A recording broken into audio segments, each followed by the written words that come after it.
Welcome everybody to another edition of Max and TV. I'm your host, Max Landisman. We got a great show for you tonight. We have Greg Friedman, Managing Principal and CEO of Peachtree Hotel Group, one of the elite hotel groups in America right now. They currently manage 121 hotel assets, which total 14,900 rooms. Figuring if you have stayed in a Hampton Inn once in your life, the chances are you might have stayed in one of their Hampton Inns, among others. He successfully led Peachtree Hotel Group in more than $3.5 billion in hotel acquisitions, investments, and development since co-founding the company back in 2007, 2008. Peachtree Hotel Group operates, develops, and invests in premium branded select and limited service and extended stay hotel assets under the Marriott, Hilton, Hyatt, Choice, and InterContinental Hotels Group flags. Greg has been featured on CNBC's Squawk on the Street, Hotel News Now, Lodging Magazine, and now Max and TV. Thanks so much, Greg, for joining the show. I know everyone's probably going to learn a ton from this. So if you guys do like the show, please remember to like and subscribe, and hope you guys enjoy. Take it easy. All right, so I have here Greg Friedman. I'm going to say Greg freaking Friedman because I've actually looked on Google. I typed in Greg Friedman. There were 16,900,000 results. But I only care about one Greg Friedman, and he's on my show today, CEO, founder of Peachtree Hotel Group. Greg, thank you so much for being on the show. Yeah, thanks, Max, for having me. So I appreciate the opportunity to join your show today. Absolutely, absolutely. I haven't slept in a week and a half. I'm not going to lie. I'm kidding. Yeah. Right. So, you got to tell me. I see. I come across a lot of hotel executives, and yours seems to be very different. You don't only just own your own hotels, not only manage your hotels, you fund other hotels. I think is it naive of me to say that you're like the only one-stop shop for everything essentially? Yeah, so we're probably one of the few, if only, companies that, invest up and down the capital stack. So we invest, both on the equity side as well as the debt side for hotels. And, we own different companies that, service the different investments we make in the hotel space. So we do own a hotel property management company. We own a development company, and we own a lending platform called Stonehill that's actively financing other hotel groups that are acquiring, developing hotels. And then we own an asset management company as well. So we're vertically integrated, and we are without question we're probably a little bit different than the typical company in our industry, because most companies are more focused on either the development side or the ownership side, or maybe just the operation side. It's very few that does everything like we do internally. Right. So from a lot of the things that I've read about you guys, which I mean, before everything happened with all Corona and everything, you can correct me if I'm wrong, but your hotel group is, I think one of its core competencies is to run as lean as possible. I believe you were actually quoted as saying that, like, you don't wait for disasters to happen before you actually look into every little, because I speak to other people and they're like, yeah, we had no idea this is what this cost, and because of Corona, we're going to have to cut that. Like, they don't even pay attention. You guys, I feel pay attention to everything, especially talking to Desai Jatin. Right. I mean, he knows his stuff. Let's put it that way. Jatin definitely knows his stuff, but we're always, that's one thing we do pride ourselves on, is we're constantly trying to control expenses. So the hotel business, it's all about being able to drive revenue. So the revenue management side of the business is extremely critical. But more importantly, once you're getting those revenues, you want to make sure you're watching and controlling all the expenses associated with each hotel. So we do spend a lot of time trying to manage and make sure we're not overspending as it relates to staffing, to supply costs, and all the different components, because we want to ultimately be able to drive good returns on the capital we're investing into these hotels.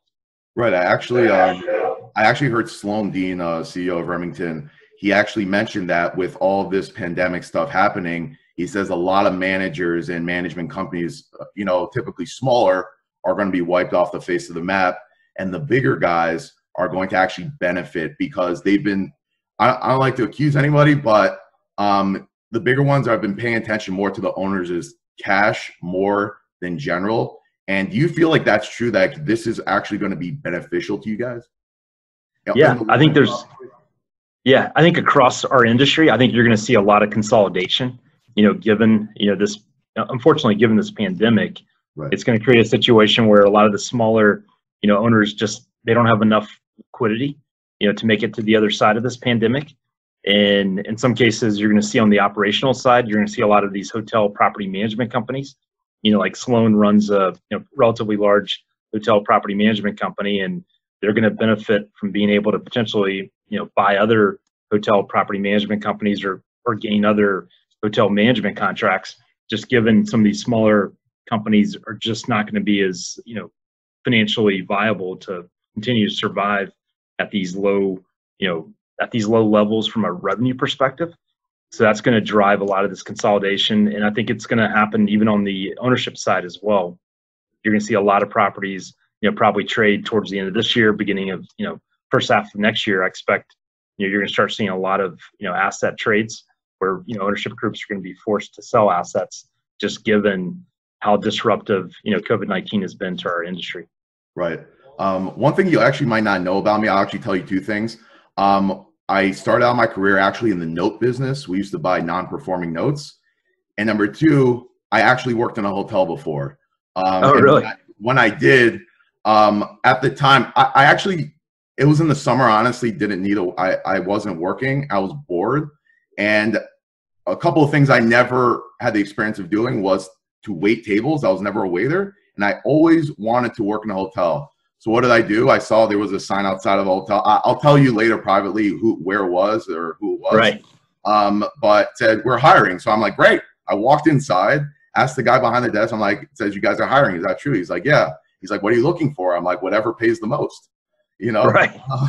So anyways, I was only there a month. So, but when I was there, I knew that I want to get as much as possible out of this experience as possible. I wanted to know everything about everything. And so I knew one day it's going to benefit me one way or another, and it turns out it has.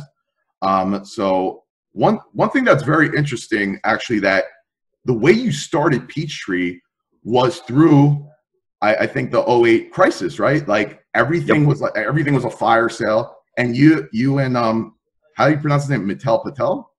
Yeah, Matul. So yeah, Matul Patel. Matul, or I call him, his nickname is Mikey to me. So Mikey, Matul, okay, that's a lot easier. Yeah. Right? So we've been friends for over 20 years now. Oh wow. So it's so we've known each other for at least 21 years now.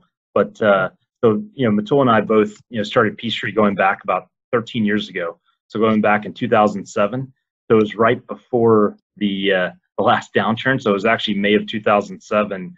We went out and bought a couple of hotels together, and that's what started Peachtree Hotel Group.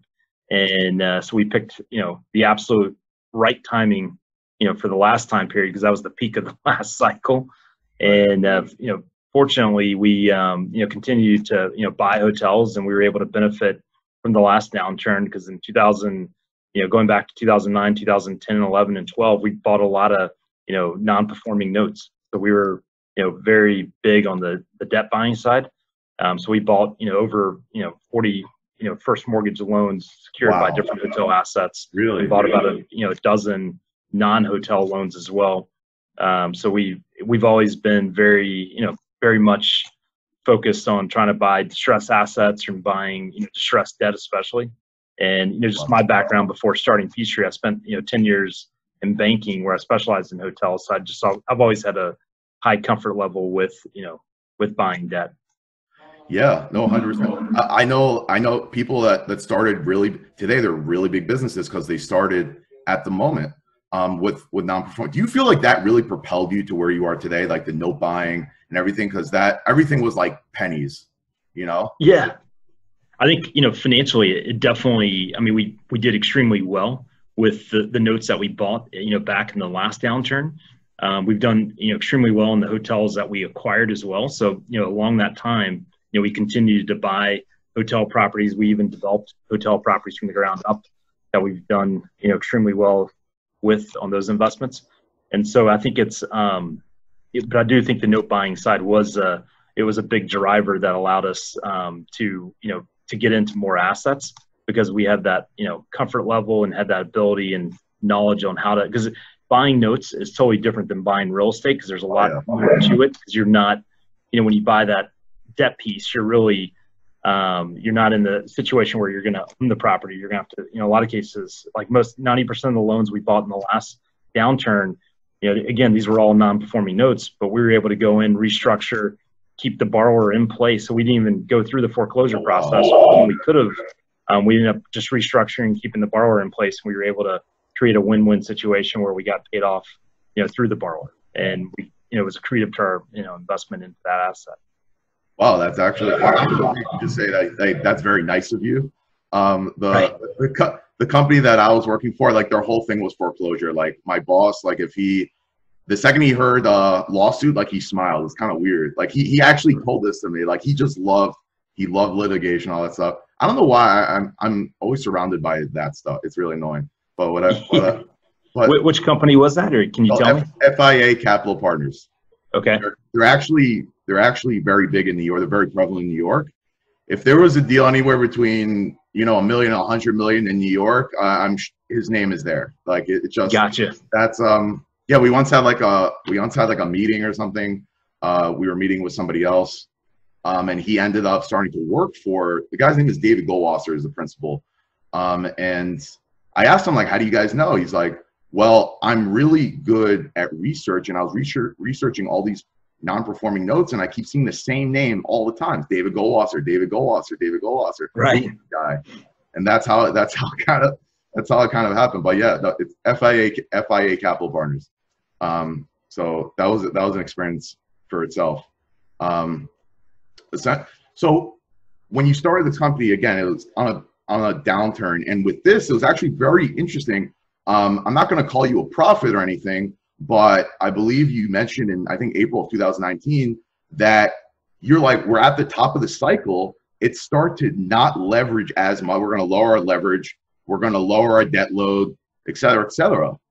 I mean, you didn't know, like nobody knew coronavirus, but it's almost like you were setting up almost that something bad was going to happen. Like, did you know something you didn't know, or like, I don't know. Yeah, I didn't know that there was going to be a pandemic. It was one of those where economically we felt, the market felt a little bit, overheated. And so it was one of those situations where we saw some choppiness just in the performance of the hotels that we owned back in 2019 and even in 2018, and felt the market was starting to get a little bit frothy just on how things were getting, valued and so forth. And so we started deleveraging and taking on less debt and paying down debt so that we'd be in a good position and shoring up liquidity as well, which we've done a lot of that recently, even after the pandemic hit, just to be in a position to be able to weather the storm.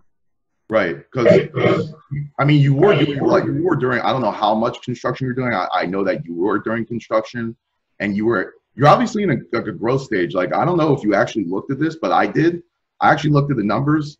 I got it from, hotel, I think it's what's it called? I forget what it's called. One of the big hotel magazines, I don't know, whatever it is, not lodging, the other one. I think hotelbusiness.com or something. They do like the rankings so this was like the end of 2018 earnings. So you guys were ranked 55. I honestly think, I don't think that's accurate. I think you guys are a lot higher because it's, from a revenue perspective, it's at 155 million. I'm not going to say it here, but from what Jatine told me, just with your hotels, which is 50, it was whatever.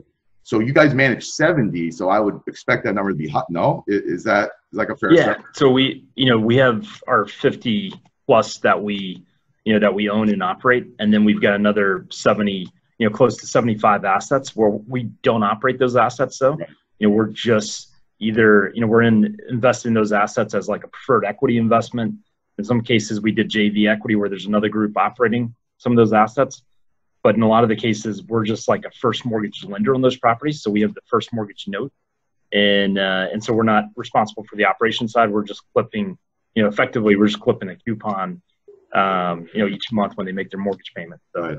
One thing I really like about you, which you take what the market gives you, right? The market says don't buy hotels now, you don't buy hotels, but you're lending. When it says buy hotels, you're in the position to buy hotels. It's unbelievable. It's like, it's I don't see that often, You can literally do whatever you want, essentially. Yeah, you're giving away our secret sauce. That's that's why we That's why we like what we do. So literally we can, play up and down the capital stack, and in this kind of environment, like right now, it's a tough environment to buy hotels, just given there's a huge disconnect in pricing and there's not a lot of trades happening, but we can focus on lending. We can focus on buying debt, instead of trying to buy hotel properties. And we have that ability, just given the fact that we have that, expertise internally to be able to do it. And then, the market's going to flip at some point, hopefully towards the end of this year, where we can start buying a lot more on the real estate side. And at some point in the future, it's going to probably make more sense to start developing hotels like it did back in 2016, 17, and 18. It just made more sense to develop versus acquiring as much. There wasn't as much to acquire. Right. You were mentioning like the hotel prices were insane, and so you're like, screw everything. I'm just going to build it myself. I'll buy some land, find a good spot, and build on it. It's cheaper. I was seeing these prices too. It's insane. It's unreal. It's like a hotel that like nets 200,000 is selling it for 30 million. Like, I don't understand it. Like, So I actually wanted to read you this stat. I don't know if you actually got a chance to see it. So I was showing you the top hotel management companies here that are ranked. So I don't care about what you're doing now. I want to see the growth.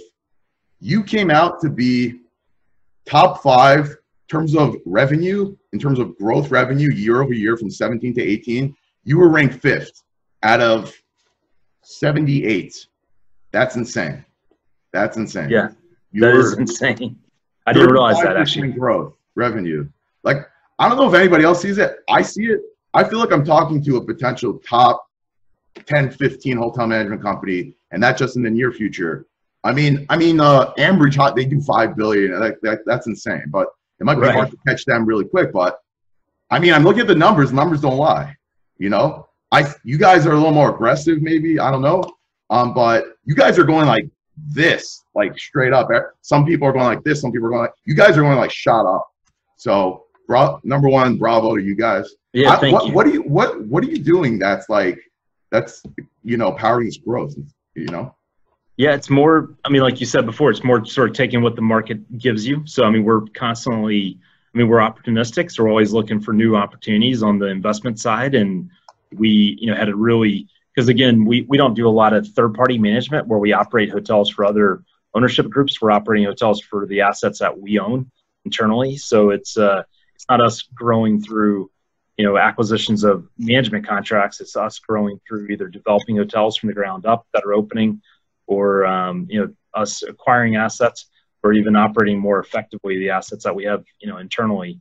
And so it's just been, we were fortunate, over the last several years, like 2017, 18, we were able to grow and add, more real estate assets to our portfolio. And it's something that we feel like over the next 3 to 5 years, we should be in a position to probably, even double our company from where we are today. So I think that's a bold statement, but I feel like to double might be a little easy for you. I don't want to say it sounds ridiculous, to say like anything's easy, nothing's easy. But yeah, we have a solution for pretty much for whatever we're trying to do from an investment perspective, but it's also, we've got a deep team internally. Right. So we have individuals and team members that can pretty much execute wherever we need to execute. So it's, but we are opportunistic. So as we do grow, the one thing, about us is traditionally we're not, when we buy an asset on the real estate side, we're not buying for the next 20 or 30 years. We're usually investing for the next, 3 to 7 years. So at some point we're going to look to sell these assets, and we're always selling assets. Unfortunately, over the next 12 to 18 months, we're probably not selling a lot of hotels, just given the reset of what's happened on the value side, and how values have just gotten totally disrupted based on COVID. But there is going to be a huge buying opportunity that's going to help drive the growth on the real estate side, as well as even on the debt side. So. Right. The thing is that it's not like you haven't sold, like you've sold, like if you own 50 hotels now, you've sold 50 hotels also. Yep. So it's not like you've not done it before, and like that won't drive, like you're still growing, and that's amazing.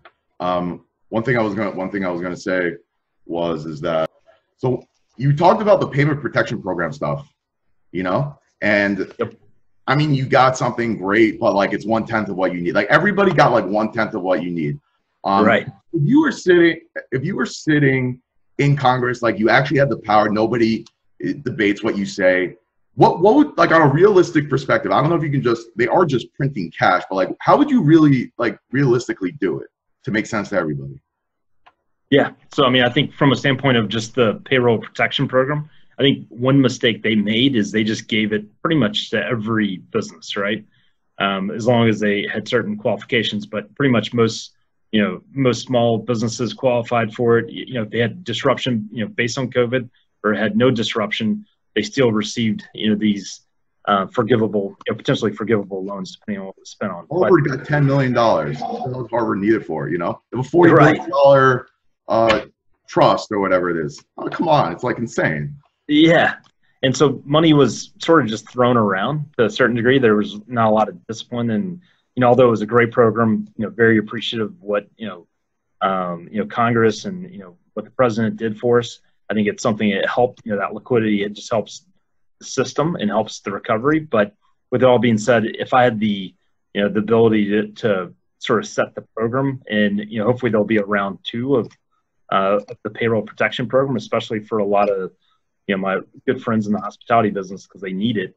But it's I think the first step would have been to look at businesses that were truly disrupted based on COVID, because I had a lot of friends who received, again, the funding, and their business was actually thriving. Like, for instance, I had a good friend in the healthcare industry that his business is up compared to 2019, and right. He was able to benefit from the program. So I think, that's probably step one, is making sure businesses were truly disrupted and had at least, some percentage of revenue drop.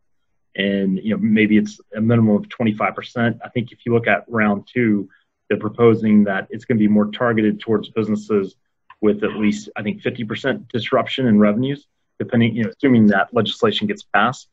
But it's, so I think that's a step in the right direction.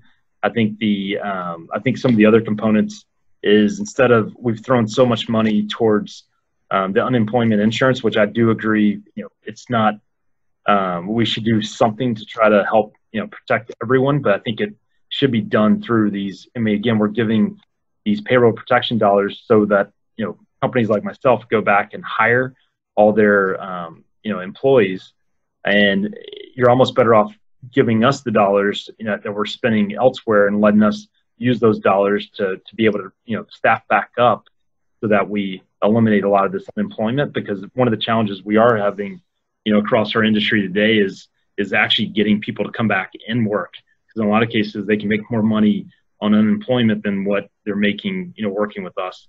So I do think, that's another issue that needs to get resolved over the next, over the next month, or whatever the case is. But it is something that I think they're making the right decisions, reducing the unemployment insurance. I know it's been pushed back, but there needs to be some type of motivation to get employees that, that have an opportunity for a job to actually come back and work. And I think, candidly, they need to try to come up with more targeted programs outside of PPP to try to help, bridge the gap. Because, ultimately, unlike some of the past downturns, like, 2008, the great financial crisis, that was something that, everyone on the business side, could be, hold some level of responsibility. Everyone sort of knew what they were getting themselves into, versus today, no one expected, a pandemic.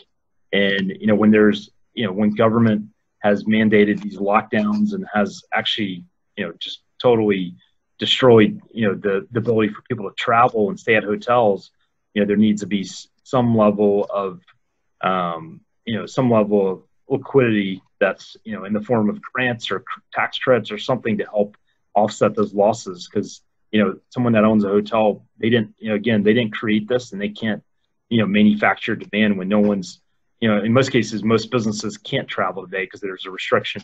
Most corporations, given the state of emergency, the national state of emergency that exists because of COVID, it's just totally disrupted travel. So I think that's some of the stuff that, if I had the pen, I would try to figure out a way to, give more, incentives towards hospitality, ownership groups and hospitality operators and so forth.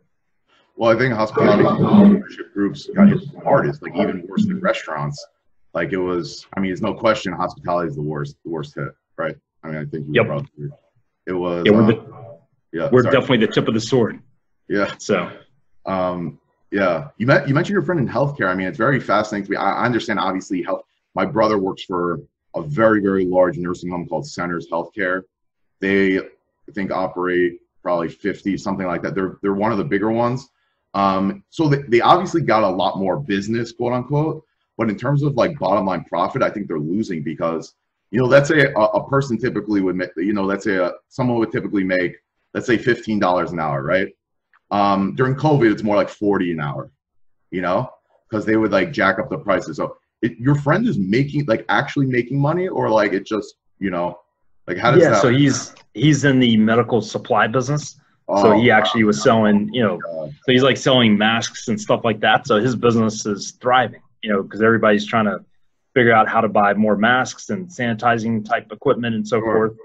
And so if you're in the right, again, if you're in the right industry, some businesses, it's no different than the public stock market. You look at what's happening there today, and you look at Amazon. I mean, it's totally thriving. I mean, it's up huge compared to where it was pre-COVID. Yeah. That's my neck of the woods, stock market. My dad been doing it for 41 years. He unfortunately or fortunately gave it to me. I've got the bug. I love it. I invest in the stock market. I own Amazon. I feel like, tell me if this is true. I feel like, like I've been in real estate. I've been on the real estate side. I've obviously seen stock market side. I feel like you're one or the other. I feel like you're not both. Like, I feel like it's very rare for someone to be a real estate guy and a stock guy. I feel like it just doesn't exist. I don't know. Like, what do you think? Yeah, I think a lot of people that invest in real estate, they don't like the volatility of the public markets, so they don't invest in the public markets. I do invest in the public markets. And I invest obviously heavily into real estate, invest a lot into debt and things like that. So so I invest on, all sides, but it is one of those things. I think most real estate investors are low volatility type individuals, and hence they don't like that, just that constant movement. Right. And and that's what sort of keeps them away from the public markets, and then vice versa. I know a lot of people that just invest in the public markets because they want to have that ability to have, liquidity at any moment. Right. And so they want to be able to liquidate their investments and, move on. But it's totally two different types of investment, philosophies and theories and so forth. I'm glad you're able to kind of confirm that, because I've always had that thought, but as somebody like yourself, just for confirmation, feels kind of good. Right. I have felt like it's one or the other. So back to so you run 4 different businesses.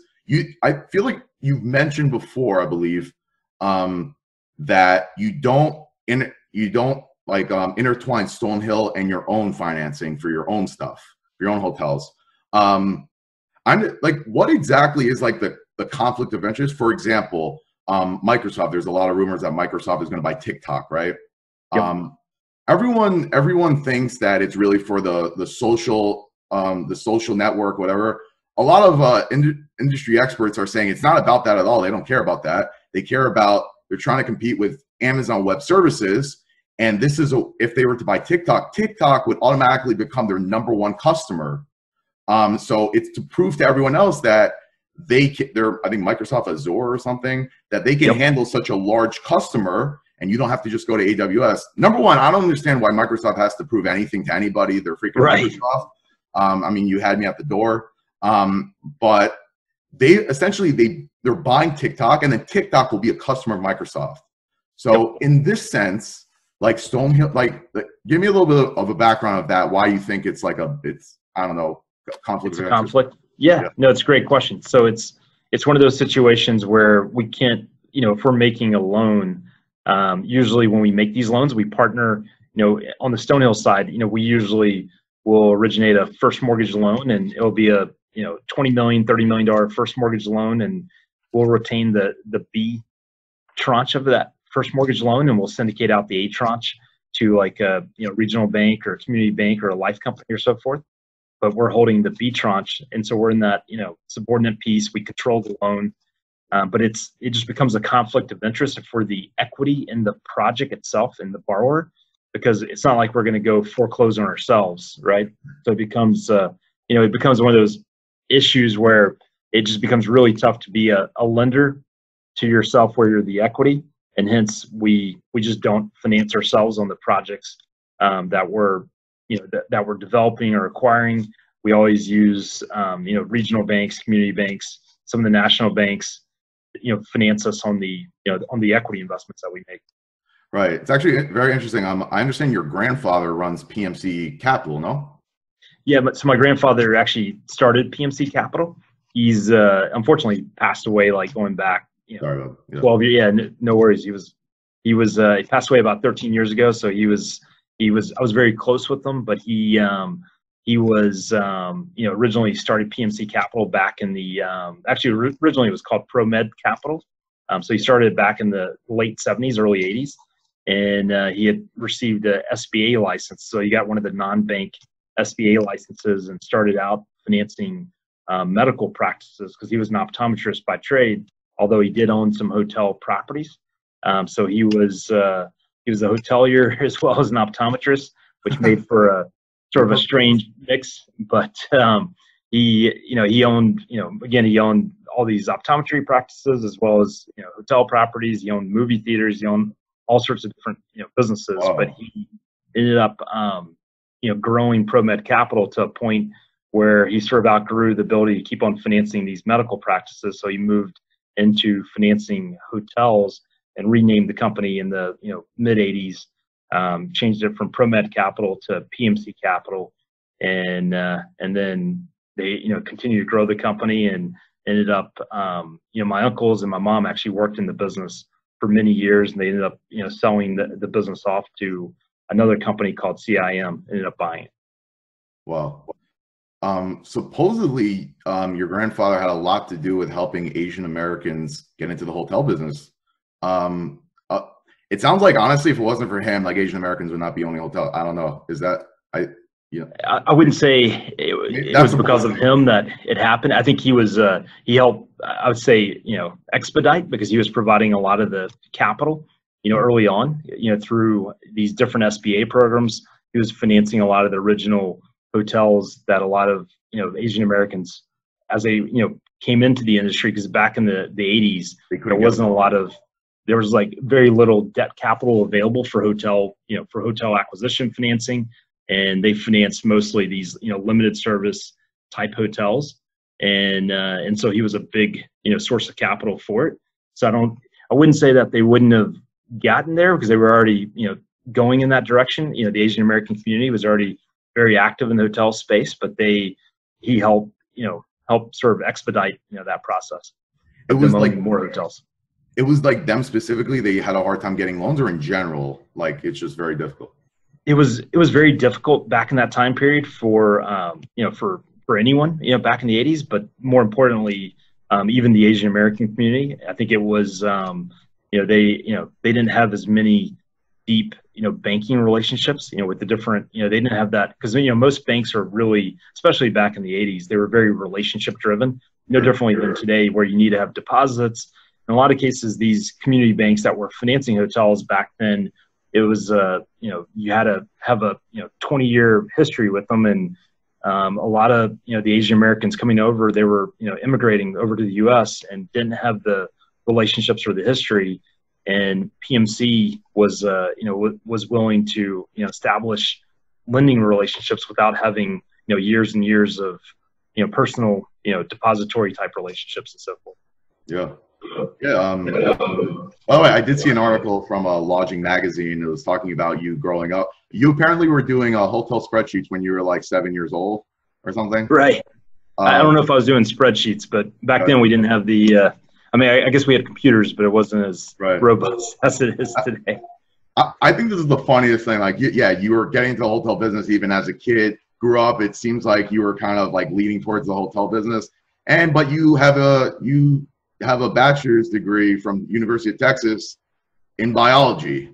Right. I have no idea what happened. What happened there? Yeah, no, it's a great question. So I was going to go to medical school, and then ended up pivoting and deciding, towards my junior year of college, ended up deciding that I didn't want to go to medical school, and was sort of at a point where, I was getting sort of burned out on on science and the thought of going to medical school. So I ended up pivoting and moving towards, looking for something in business. And fortunately, my senior year, I was able to, find an opportunity in banking where I went to go work for, GMAC Commercial Mortgage and, focused on financing hotels with them, straight out of school. So had that opportunity and took it, and was one of those things where, I was around it personally in the family business growing up, and then had the ability professionally to go work, outside the family business, and the rest, it ended up creating my own path. So it was it was almost dumb luck, you could call it, how it all came about. It's luck, but what was it like when you actually went off on your own? Like, did you feel like everything just was kind of flowing in that direction, like you always wanted to do it? Or like, I see an opportunity, I'm just going to risk it all here and just kind of wing it. Like what was it like? Yeah. I mean, it's, back then I was so, it was one of those where I wanted to, again, when you're younger, a lot of times you're probably more, willing to take on risks. And so it was one of those where, I saw the opportunity and was just willing to gravitate and, and wanted to do something outside of science, biology. So it was, I probably would have done anything at that time. And I was looking at a couple other opportunities back then when I was coming out of college, but I felt like this was the best fit. And just especially just growing up around the business, I felt like it was just a really good fit, and it's worked out. Obviously, it worked out to be a really, really smart decision. Yeah, smart decision. Exactly. Wait, what were those other opportunities? Could you have worked at SeaWorld, become a biologist or something like that? Or something like someone saying? Yeah, it was more going in the pharmaceutical side and things like that you could have done if you didn't go to medical school. So got you. You have a heart, so you can't go into the pharmaceutical, I understand. Right. I'm just messing. So you obviously build your own hotels, you've gotten more into it. I've actually noticed, you've been hiring to build up more of your third party. Is that true? Like, you're just trying to keep building it up and, hiring and keep growing that? Yeah. So we're hiring, we're constantly, like within our property management company, we've hired, a decent number of individuals recently just to help continue to make sure we have the appropriate coverage across our portfolio. So we didn't really, across our property management company, we really didn't furlough off, many employees at all. Across the, the corporate side of the business, at the property level, unfortunately, we were forced to, furlough or cut back hours for a lot of the employees at the property level, just given there wasn't enough business. But at the corporate level, we've taken the approach that we want to make sure as business returns, we have a team that's in place on the corporate side where we're ready to really take advantage of the opportunities to drive more business into our hotels. And we've made some strategic hires, and we've made some strategic decisions on bringing on more team members just to be in position to really benefit as we get to the other side of, the COVID impact. Right. I feel like hospitality is on the top of the list in terms of like job turnover or things like that. And for good reason. It's a very difficult business. I feel like your company is more of like a more tight knit, like homey type of feel that people kind of last longer. How do you kind of keep people there and, essentially lower that kind of turnover and, just make it a good place to work, essentially? Yeah, it's a great question. It's a couple of different factors that we try to focus on. One is, we treat our team members, like family, because it's one of those that we spend more time together, as a team here at the office than we do, with a lot of our true family members. And so we really spend a lot of time, trying to, make sure we have more of a, family type culture here, as well as, some of the other factors is just having open, communication and trying to be as transparent as possible too across, when things are happening, especially, going through this type of situation with the pandemic.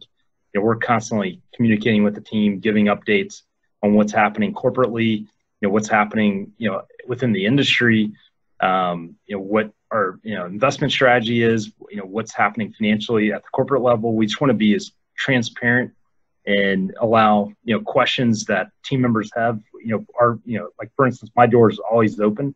So it's, if anyone has concerns or questions, I think across our organization, everyone feels like they can go to anyone on our senior management team as well as, any of the team members, and have, and talk about, whatever issues or concerns that they have. So I think it's creating that type of environment where, everyone's, very comfortable. Everyone, feels like, they've got support, they have the resources to be successful at their jobs. It's really creating those kind of factors to, minimize the turnover. And that's why we believe we've been successful at minimizing the corporate turnover.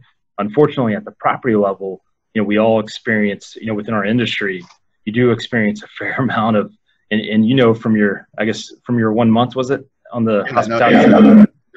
So you probably saw it firsthand. You deal with a lot of turnover at the property level, and that is a challenge that's going to probably exist no matter what you do to a certain degree. But there's different things that you can try to do in order to build that loyalty and try to build some level of consistency on the employment side or the team member side at the different properties. But it's much more challenging there versus at the corporate side.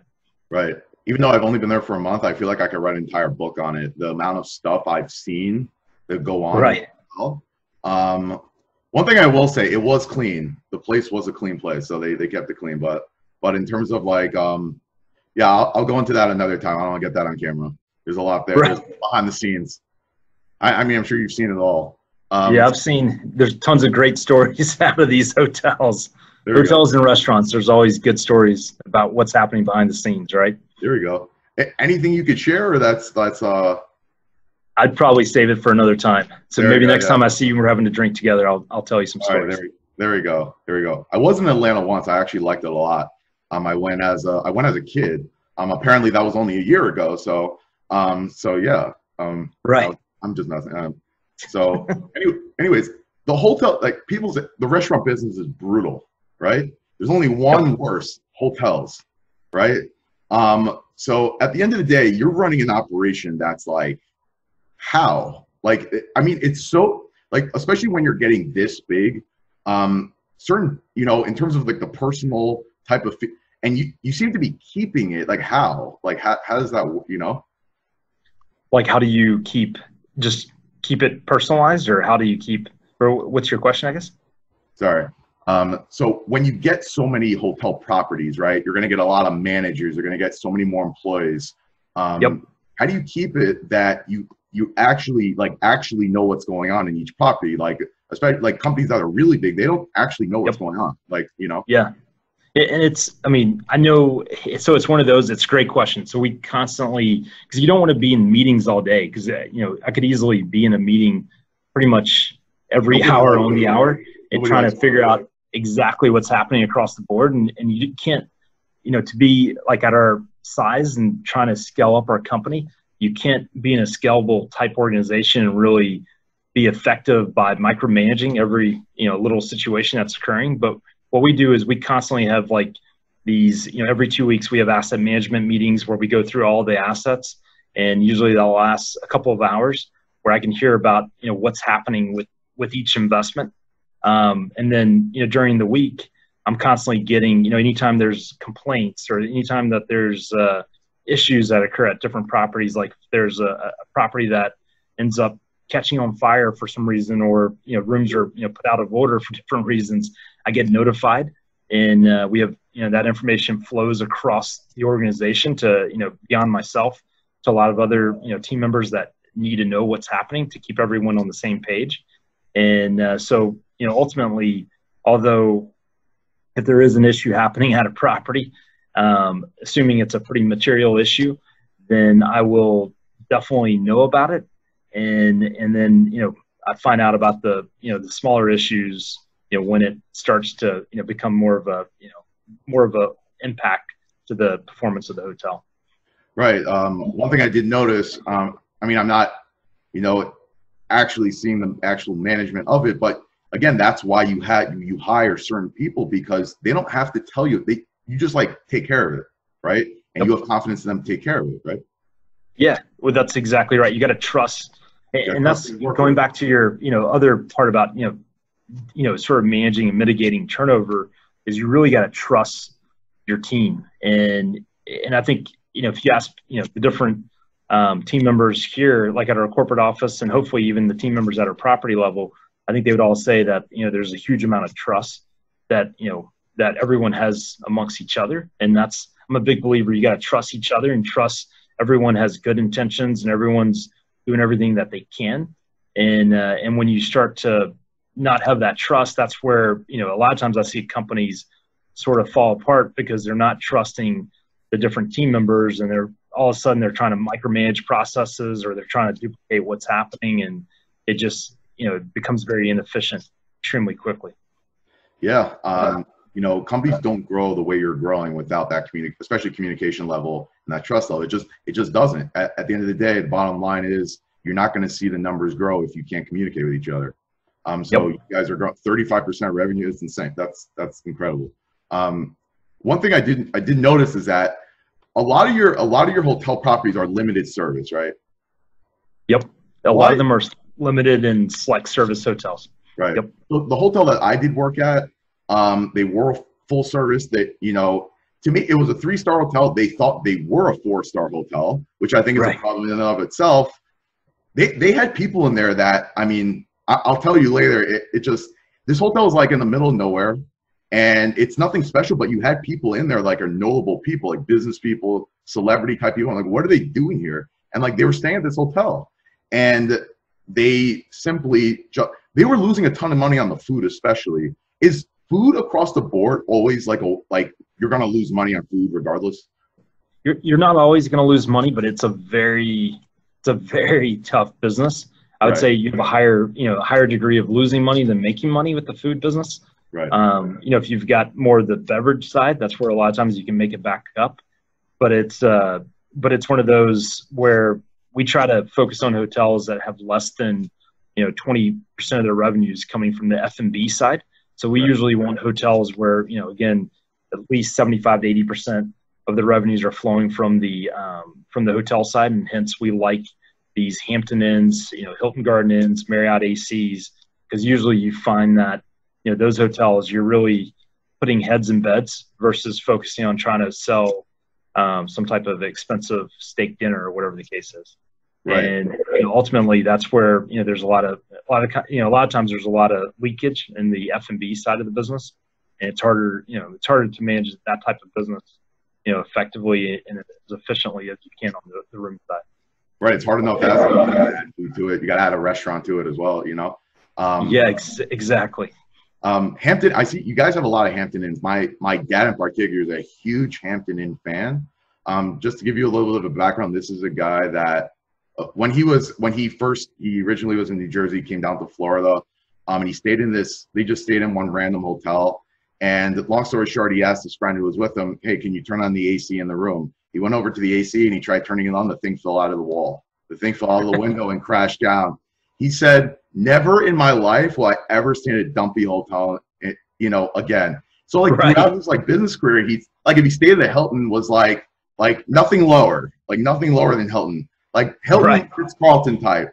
He loves Hampton Inn. I also feel like even though Hampton Inn technically is in that certain niche, it has in my opinion, has a higher perceived value than others. Because if someone's charging, let's say 100, they're charging 150. Someone charging 150, they're charging 200. I feel like you make more profit on it because it's technically the same level. You know what I mean? In terms of the cost. No? Yeah, so you're able to drive your average daily rates usually at Hampton Inns, for instance. So your rate, when you look at a Hampton Inn compared to its competitive set, which is usually more like a Comfort Inn, Holiday Inn Express, Fairfield Inn, Country Inn and Suites, those are the brands that usually, La Quinta, you're competing against those brands on a daily basis.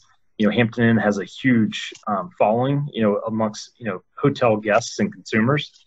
And so you find that you're able to, in most cases, run higher occupancy levels compared to the competitive properties, or at least run the same occupancy levels or maybe higher, and then you're able to drive more rate because there is a higher preference towards staying at a Hampton Inn than some of the competitors.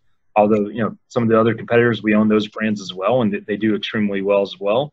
But Hampton by far is favored by most consumers, and ultimately compared, when you look at a Hampton Inn compared to a full service Hilton, in a lot of cases, your rate differential isn't as great as you would expect. And, that full service Hilton is going to offer, it's going to have F&B service. So it's going to have a lot of staffing, Right. 24/7 maybe at the hotel if it's offering, 24/7 service, or at least, a good, 12 to 18 hours a day. It's going to have, F&B staffing. It's going to have a lot of staffing required at the front desk, at the valet side, potentially, depending on if they're valeting cars and so forth, and then housekeeping. And so you just have a lot more expense and a lot more square footage that you're responsible for overseeing at a full service hotel versus like a limited service Hampton Inn type hotel. And because you have less labor and you have less, you have very little F&B requirements and so forth, you're able to, drive a lot more profitability, at a Hampton Inn versus a full service Hilton. Like a typical, Hampton Inn is going to drive a gross operating profit margin of, like, call it somewhere in the mid 40s to 50% range. Really? Wow. Yeah. And that's, gross operating profit before, looking at your debt expense and so forth, and your, property taxes, insurance, and, management fees and insurance. But, like, are you netting out like 30%? Like, yeah. So in most cases, you're going to, net somewhere around 30%, you're probably in the low to mid 30s before, or maybe a little bit less depending on the deal, but, before you look at, your actual debt service, but you end up making really good returns on most, on most Hampton Inns, versus like a full service hotel. You can still make good returns, but your flow through is going to be impacted by probably, 10 or 15 points. So depending on what kind of, rates you're getting. So your, gross operating profit margin is going to be a lot less than what you're going to see at a Hampton. Yeah. I just noticed it personally. It's like, anytime, like, especially, let's say I came back from college. I was driving from Chicago, went to college in Chicago, and I live in Florida. So my dad actually flew up, and we actually drove down from Chicago to Florida. And we figured we're just going to stop anywhere. It doesn't matter. My dad's like, just look for the nearest Hampton Inn. Look for the nearest Hampton Inn. Because, you got clean sheets, breakfast in the morning, everything's great. So I noticed, like, yeah, Hampton Inn, it was, let's say, like $130 a night, whatever. And I just, like, steadily over time, that 130 is now 190, and I see like a Hilton at like 230. So you're like, so I'm like, something's here. Something's definitely, like, obviously, as you mentioned, people prefer Hampton Inns. Have you ever thought about getting to the luxury market to do like a Ritz-Carlton type or like really high end? Because yes, it's going to cost you a lot, but you charge a lot. And like the margins is insane.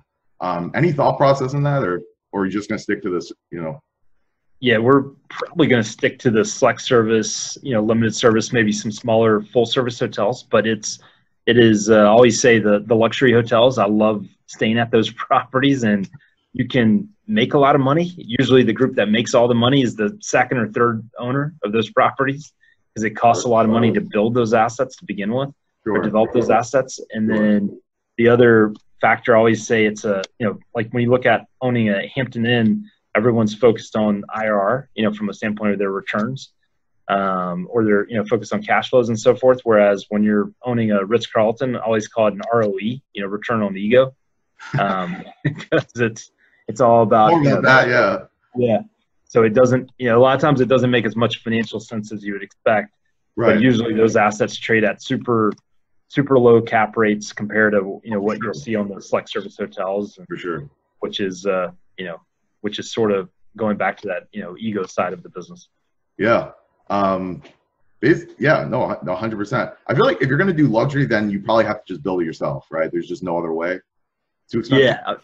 It's very expensive, and if you're going to do luxury, I would recommend not developing them, but buying them in this kind of environment today. Like if you're going to go do luxury hotels, this is probably one of the best times to potentially do it, depending on what submarkets you're looking at, just because, everyone's been disrupted, and it's very, very expensive to carry a luxury hotel compared to, limited or select service hotel. Sure. And so a lot of those groups are just bleeding cash right now. And so they're willing to, sell properties at, huge discounts. I know one huge, very notable property that I won't name. I'll tell you later about it. And they, like, I don't know how they're going to survive. It's like, there is no way of touching this hotel unless there is a pandemic, period. Nobody sells this hotel unless, are there any, like, you probably can't tell me, but like, are there any deals on the horizon? Like, like you're actually looking at now? Or like if literally like a Ritz-Carlton came to your desk and you look at it, would you actually, if it made sense, you'd pull the trigger? Or I mean, if it made economic sense, I mean, we're opportunistic, so absolutely, we would pull the trigger if it did for us. But it's not a primary focus for us. So it would have to be, I mean, again, it would have to be a super compelling transaction that would have to make a lot of economic sense for us to do it. But, you know, with that said, we are looking at a lot of, you know, we're going through we probably have 30 or 40 different active deals that we're underwriting as we speak right now from a standpoint of us either acquiring the property or us acquiring the debt on the hotel, because we're talking to a lot of lenders about buying, you know, debt positions on different hotel assets as well. So we're very active on the, you know, the investment side right now. Right. So if you're buying the debt though, and your primary goal is not actually to foreclose on it, you're going a period where you're not getting paid, right? Or yeah. So I mean, usually, especially in today's environment, you know, you may have to, you know, go just given, you know, the disruption of cash flows. In a lot of cases, borrowers, you know, can't make, you know, their payments. So if you're buying a debt piece, a lot of the loans we're looking at, you know, borrowers are in these debt deferment periods. So there would be a period of time where we'd have no, you know, cash flow coming in as the buyer of the loan. And even if we took the property back and bought the property, you know, we're in the same boat as well, because there's no cash flows coming in at the property level as well. So you own the real estate though. You own the real estate. You own the real estate, but it's but now you have all the carrying costs of real estate, right? So in a lot of cases, you're still it's one of those things you just sort of got to balance out and, you know, look at and see what makes the most sense. But ultimately, I'd rather be just, you know, today I'd rather be just a lender versus being, you know, last dollar equity on most projects, just given the carrying costs associated with the, you know, the assets.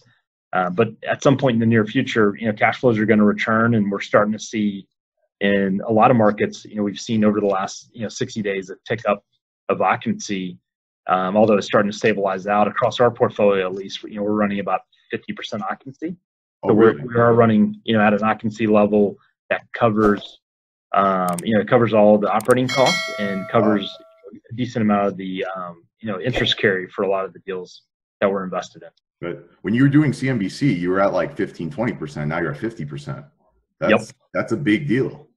Yeah. So we've been very, very fortunate, because it's been a very slow recovery, but although it's been from where we were back towards the, you know, back when you look in March and April, compared to where we are today. I mean, back in April, we were running, you know, 15% and 15% occupancy levels. And to get to where we are today, at 50%, you know, by no means are we, you know, we are happy based on where we were, but I mean, this is the survival mode. Exactly. Like normally we'd probably be closer to 80%, you know, today. So we're still down 30 occupancy points, not to mention, you know, we're still impacted on the rate side as well, because the business that's out there today, unfortunately, a lot of it's, you know, is somewhat rate sensitive. So you're having to, you know, deal with that piece of it as well. So. Right. I'm going to actually ask you about Expedia. I couldn't believe this when I heard this. I'm sure you probably know about it more than I do. When someone books, let's say, I mean, not just Expedia owns basically everything, essentially. I don't know how that's not a monopoly anyways. But they essentially, so when someone books through one of those sites, right, you get charged a fee, right, to use their service, whatever it is, right? Yep. So they don't need to actually make a deposit. They just put a card number on it. It could be a debit card with like $2 on it, and they can actually make a reservation. So fine. When the reservation comes, they don't show up. They still charge you the fee of, you know, let's say they book for a week, $1,000, and it's 15%. They charge you $150, but you didn't get any money in return. So apparently, a lot of hotels. I mean, I'm sure you guys take care of this because you guys know what you're doing. A lot of hotels get screwed. I can't believe like is that a thing? Is that really a thing? Or yeah, I mean, I haven't seen it. I mean, that's something that, you know, Patrick Short and his, you know, Vicky, who runs our revenue management, you know, they deal with that issue. And Patrick Short runs our, you know, property management company. I mean, he's constantly dealing with probably that issue, and it always comes up, probably the bigger piece is, I mean, you're doing like the issue you just mentioned, it is an issue, but the bigger issue is we're paying franchise fees, and then we got to pay, Expedia their fee on top of it. And so it dilutes, although we're charging in most cases, unless it's coming from one of the opaque channels, we're charging the same rates on Expedia as we are if you book through Marriott or Hilton.com. Right. And, but we're losing, 15%, 10 to 15% because of the Expedia fee. We're losing, 10 to 15% off the top. Plus, we still have to pay the franchise fees, no matter if it comes from Expedia or Marriott.com. So it's sort of a negative impact. But I mean, it is the OTAs, the online travel agencies that I call them. They're sort of a necessary evil when you look at the Expedias of the world, because they do drive business into our hotels. And candidly, like in today's environment, that's the majority of the business that's coming. I say the majority, that's a big chunk of the business coming in our hotels. And I think the OTA business has probably doubled, through the pandemic, just given the fact that the traditional traveler, the traditional corporate traveler that books through brand.com, if it's Hilton or Marriott or InterContinental's website, a lot of those guests just don't exist today. And you have this different set of guests that's traveling for more leisure-driven reasons, and they're using Expedia or some other OTA. Right. What percentage of revenue comes from like business, like people like that come, like people come once a week or on business or whatever? That's just direct between you and the hotel, between you and the customer, essentially. Yeah. So a lot of the business comes. It's just between us and the customer, where they book. In a lot of cases, that we have corporate accounts set up with them, where they just call to the hotel and book direct. In other cases, some of them may just be booking through the the website. Or through the brand.com website. Gotcha. But in either case, that's direct, effectively it's direct with us, versus like Expedia, we are inheriting that guests and whatever expectations that Expedia or whoever's sort of set for their stay. Right. But let's say hypothetically, I know Expedia is probably a big part of your business, but if you didn't get Expedia, let's say, would you ever consider maybe just advertising, like spending all that money on just straight up advertising on Google and like bypassing Expedia or something? Yeah, I mean, it's something that you could look at. I think it's tough to do, just given the fact that the costs of, I think when you look at the way the cost of advertising and doing more on Google or whatever the case is, it becomes ineffective, like where you're not going to, if Vicky was here, who's heads up revenue management, she could probably tell you exactly the numbers, because they're constantly looking at, buying Google, ads and things like that. But it becomes sort of ineffective from a financial perspective, where you're almost better off having an Expedia that's a known entity, unfortunately, that can, help, drive that business.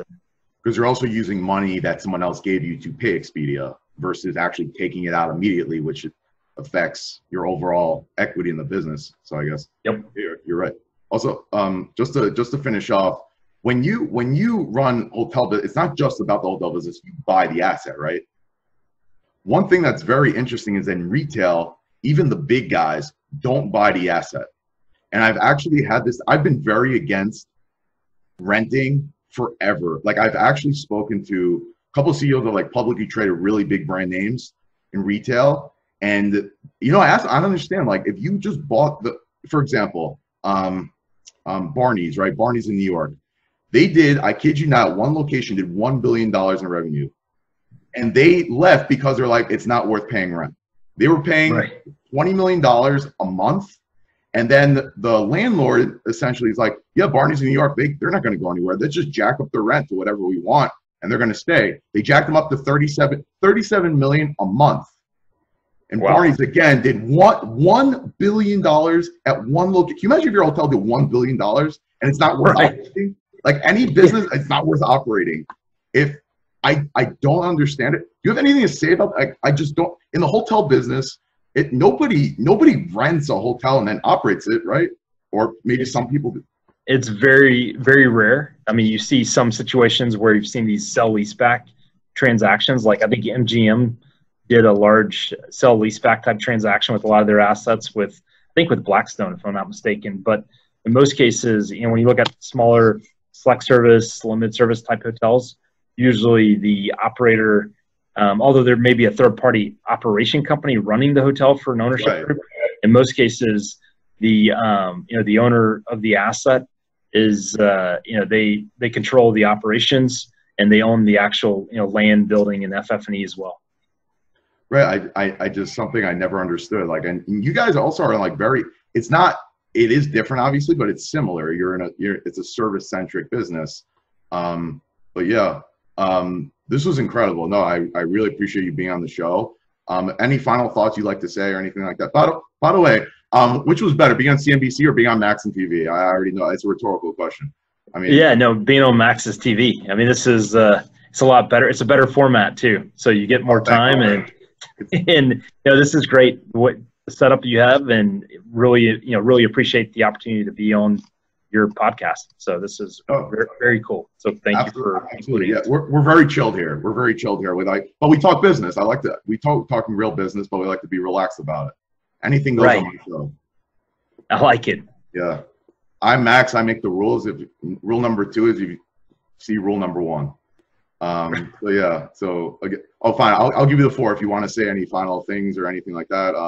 But yeah. Yeah. I think just again, thank you for including me. And if there's anything I can do to help you out in the future, definitely let me know. But it's the hotel business, I think, as we talked about today, I mean, I think it's going through sort of a tough, it's tough sledding today at least for the next 6 to 9 months. But, I think when you look out in the future, the hotel business has much, better days ahead. And we're probably going to, when you look out in 36 months, I think we'll exceed the levels that we were, back in 2019. So I think there's going to be much better days ahead. So it's unfortunate that we're having to deal with this COVID disruption, but there's a lot of, every time there's a crisis, there's always, good things that come from it as well. Yeah, no, 100%. If anyone knows how to get through a crisis, it's you. You started the business from a crisis, technically. Right. Yep. No, again, I really appreciate you being on. And this was great. I had a lot of fun. So thanks again. Yeah, thank you, and see you soon. Thank you guys so much for watching. I hope you enjoyed. If you did enjoy, please click like down below. I greatly appreciate it. And if you want to ensure that you never miss any other interviews that we're going to do, please hit the subscribe button down below as well. We've got a lot of really unique interviews coming down the pipeline here at Max and TV. That's for now. Checking off here. Hope you guys have a great day.